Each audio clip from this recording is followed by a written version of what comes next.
Il y a dans la paracha, ce que je vous dis, c'est marqué principalement dans une sira de Raphaïm Shmulevitz, avec quelques autres petits pérouchim autour, mais Raphaïm Shmulevitz il cite ici, dans la paracha de Vaïgash, un pérouche de Tosfot. Il parlait à Tosfot sur le Chumash. Lorsque Yaakov arrive en Mitzrayim avec ses enfants, Yosef tient à présenter Yaakov au roi, à Pharaon. Yaakov est le père du premier ministre, oui. Et donc, Yahvé Yosef et Yaakov arrivent à Emideu Lifnei Paro, Vayevarer Yaakov et Paro. Yaakov arrive, Vayevarer Rachidi, il a salué, comme on salue un roi. Vayomer Paro el Yaakov, Kama Yemesh Nechayecha. Pharaon dit à Yaakov, quel âge avez-vous, monsieur? Vayomer Yaakov el Paro, Yaakov répond à Paro, Yemesh ne Megurai Shoshim Matchana. Les années que j'ai souffert dans ma vie de Megurai, j'ai traîné d'un endroit à l'autre comme un guet, comme un étranger, 130 ans. Mais Adveraï ma Yemesh Nechayecha. Les années de ma vie étaient pas nombreuses, beaucoup de souffrances toute ma vie. Ici, je n'ai pas atteint l'âge de mes pères, puisque Abraham est mort à 175, Isaac à 180, et moi j'ai juste 130 ans. Il m'a mégouré. Yaakov et Paro, et alors Yaakov donne une bracha à Pharaon. Quelle bracha il lui a donné? Que le Nil monte à sa rencontre, il a fait arrêter la famine, ça c'était une bracha extraordinaire. Il devait y avoir 7 ans de famine, il n'y a eu que 2, et il s'est arrêté par la bracha de Yaakov. Vous voyez, c'est Milifne Pharaon. On met la Tosfot ici. Pourquoi Pharaon demande à Yaakov quel âge tu as? Ça vous regarde? Ouais. Dis-moi, qu'est-ce que tu fais? Comment ça va? Mais quel âge tu as? Ça, on demande à quelqu'un qui arrive.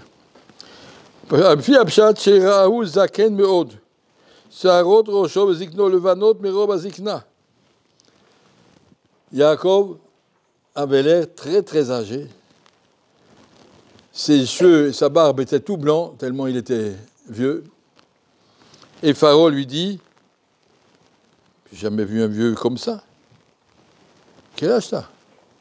250, je sais pas, les gens, à l'époque, 130 ans, on était jeunes.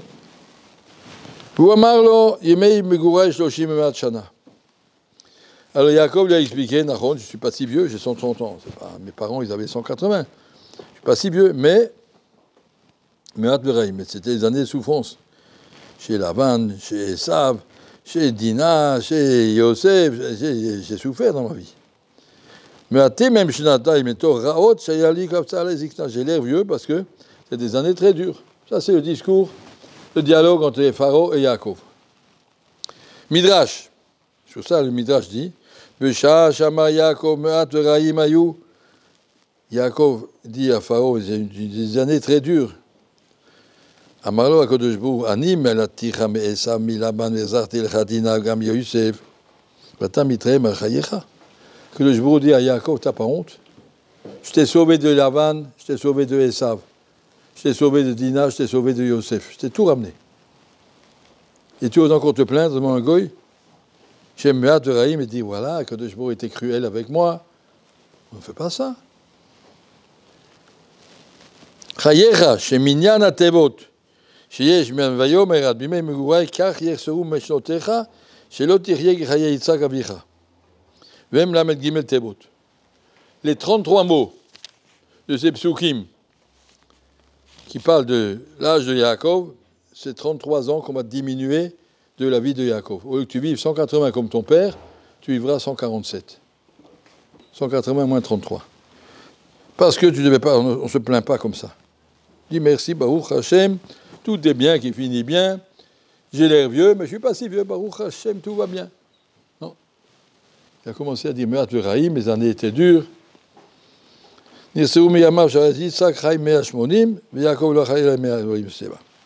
Alors, pour compter les 33 mots en question, demande à Abraham Shmulevitz, il faut commencer à Vayomer Paro el Yaakov, Kama Yemei Shnei Chayecha.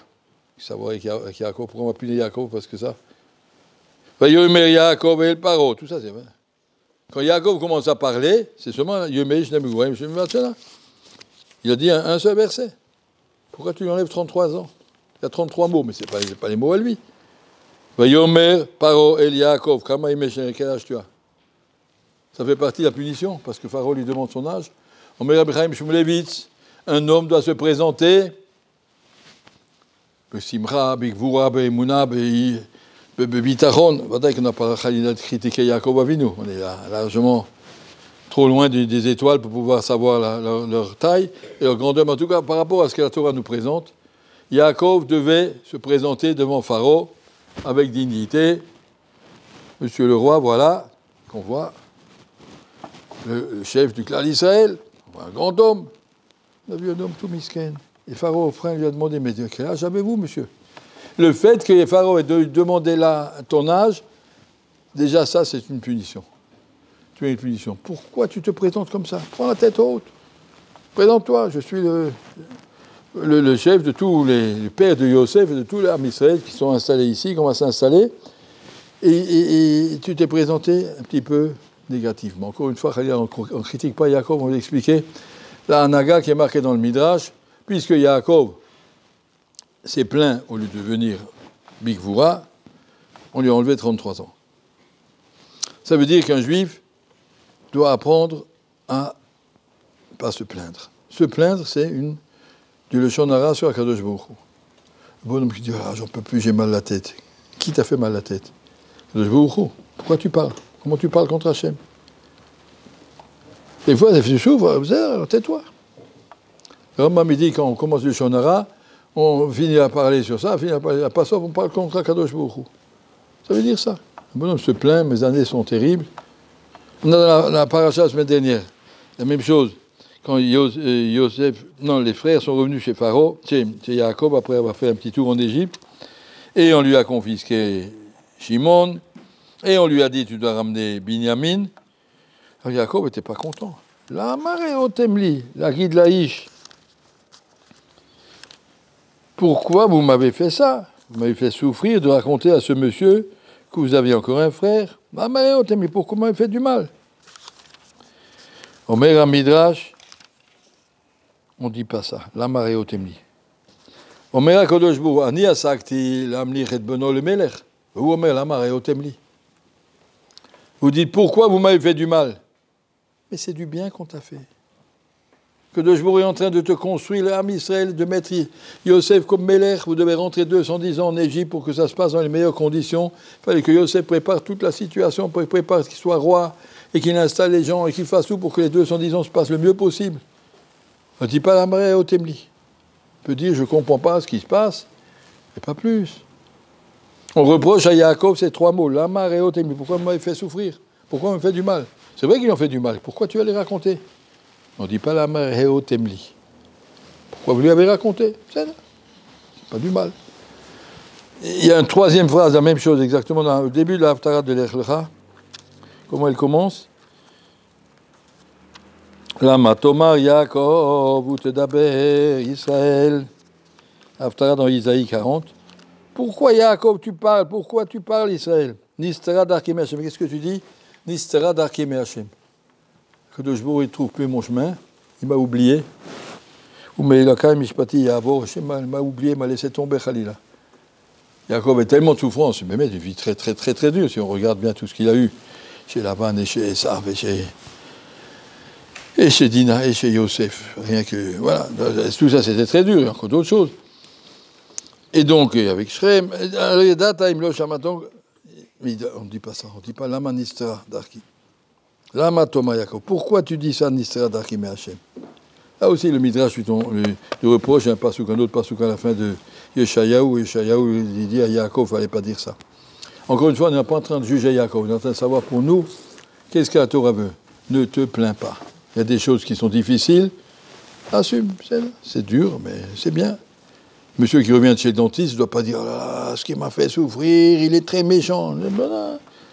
Ça fait souffrir, c'est le seul moyen pour toi de guérir ta dent. Il faut faire un traitement de racine, ça fait mal, ou il faut arracher une dent, ça fait mal, mais il ne doit pas se plaindre. Il va dire merci. Je n'ai pas dit que c'est facile, mais apprendre à ne pas se plaindre, que Yachol, chaque plainte que tu as, c'est une espèce de Leshon Hara sur Akadosh Baruch Hu. Pourquoi il me fait ça? Et ça, un juif fait attention. Si on aime Akadosh Baruch Hu, on ne parle pas comme ça. Encore une fois, que ce soit clair, je ne suis pas en train de critiquer Yaakov, mais c'est le Midrash qui nous dit, pour nous, à lire comme ça, regardez ce qu'on doit apprendre de ça. Un juif ne doit pas se plaindre sur Akadosh Baruch Hu.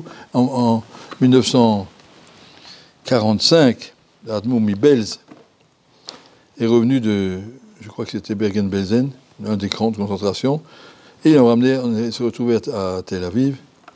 L'Admour, c'est un Adam Kadosh, un homme très spécial. Les Allemands ont fusillé son fils devant lui dans l'écran. Il a dit Shirianu Kieman Viganuazé.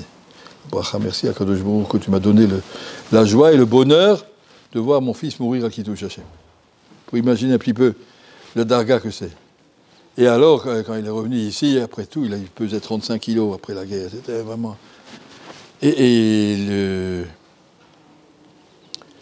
Un autre Admour, je ne sais plus lequel, peut-être de Gour, lui fait une visite et lui a dit, on dit en yiddish, que tu n'entends plus de malheur dans ta vie. Il a sauté comme un lion. Moi, des malheurs, j'ai jamais vu un seul malheur dans ma vie. Pourquoi tu me dis ça? Que le Jbour, il s'occupe de nous, le Tova, le Livracha. On ne parle pas comme ça. Arriver à voir la vie à endroit, c'est très très difficile. Je ne dis pas, c'est Darganat Sadik. C'est ça que le Jbour attend de nous. Ne pas se plaindre, ne pas pleurer, gémir, ça va pas. Apprends à assumer que le Jbour, il sait exactement combien il t'envoie, ce qu'il veut, et soit capable de prendre ça sur toi comme un bon juif, le Imuna Shlema.